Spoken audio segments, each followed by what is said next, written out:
Acids taste sour. Acids dissolve many metals, but not all metals. This goes back to the activity series that we learned about when doing chemical reactions. Hydrogen is here on the activity series. And so when acids dissolve metals, it's not really dissolving.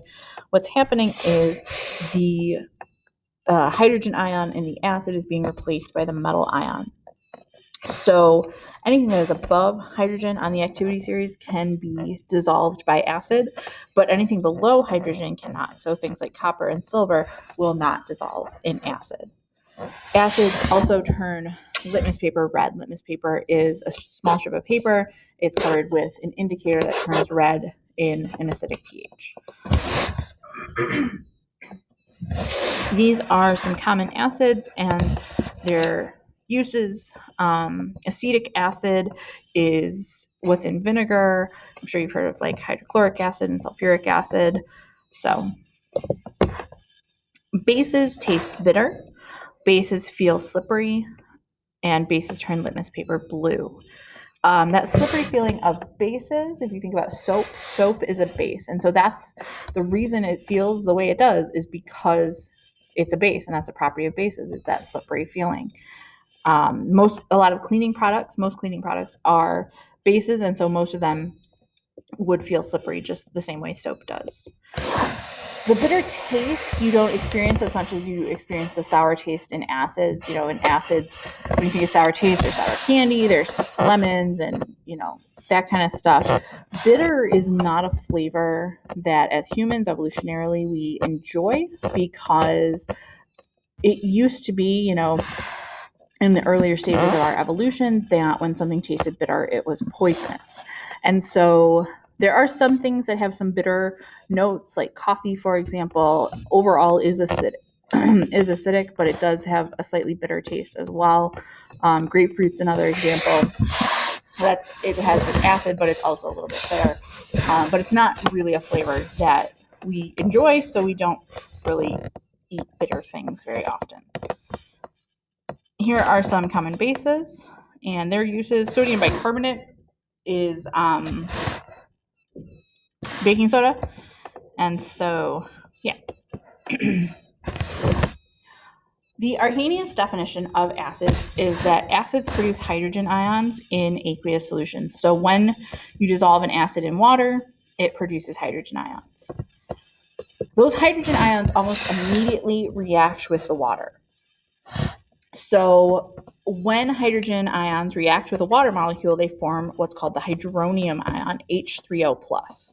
And because of this, the H plus and the H3O plus are used interchangeably, and they will be used interchangeably throughout this chapter because, yes, bases produce those hydrogen ions, but again, almost immediately then those hydrogen ions react with water to form hydronium. So they really are the same thing.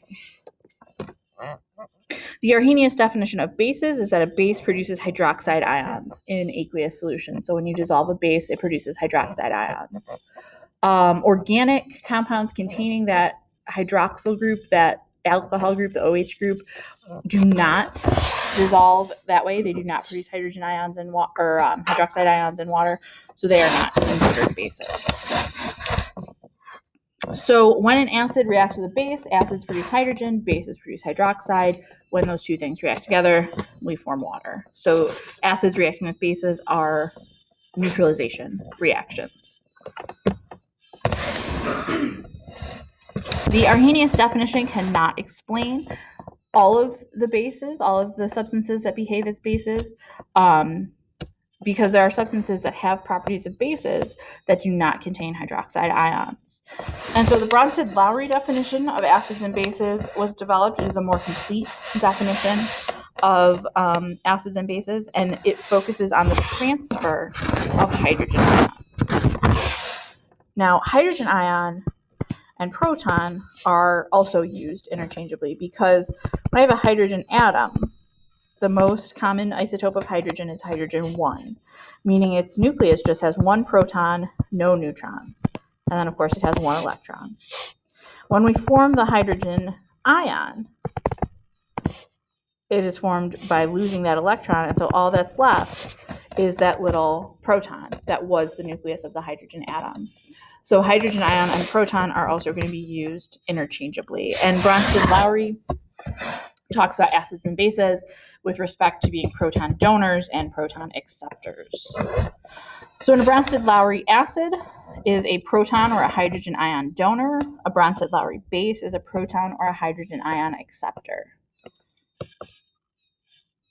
So according to this definition, in this reaction here, the hydrochloric acid is acting as a Bronsted-Lowry acid because it is donating a hydrogen to the water, thus forming the hydronium ion and chlorine. So hydrochloric acid, it's an acid according to both definitions.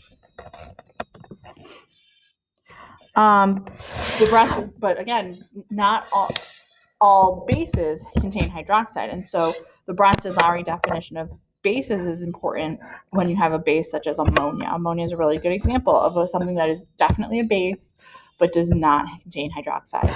What's happening when ammonia dissolves in water is that the water is transferring the hydrogen ion to the ammonia. And so the base, this is the base, is the hydrogen ion acceptor. The acid, water is acting as an acid in this one, is the hydrogen ion donor. You cannot have one without the other. You cannot have a Bronsted-Lowry acid without a Bronsted-Lowry base, because if that acid is donating a hydrogen ion, it has to go somewhere. And so it's going to the base. So Bronsted-Lowry acids and Bronsted-Lowry bases always occur together.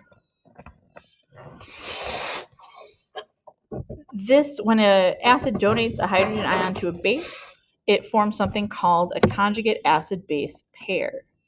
So if the ammonia is the base and the water is the acid, water is donating a hydrogen ion to the ammonia. After that base accepts that hydrogen ion, it becomes NH4+. So that's called the conjugate acid. So bases pair with conjugate acids.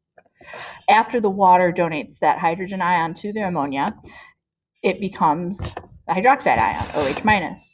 So that is what's called the conjugate base. Acids always pair with conjugate bases.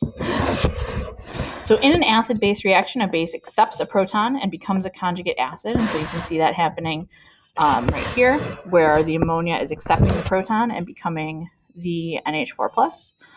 And then acid donates a proton and becomes a conjugate base, which you can see happening here. The acid, water in this case, is donating the proton and becoming the hydroxide ion, which is the conjugate base. So we're going to identify the acid, the base, and the conjugates. In order to do that, you got to look for the pairs. So H2SO4, if I look at what happens on the product side, I see it becomes HSO4. So to go from H2SO4 to HSO4, I've lost a hydrogen ion. That makes the H2SO4 the acid, because it has donated that hydrogen ion. Acid pairs with conjugate base. So as soon as you identify the acid, you know its partner is the conjugate base. You can do the same thing with the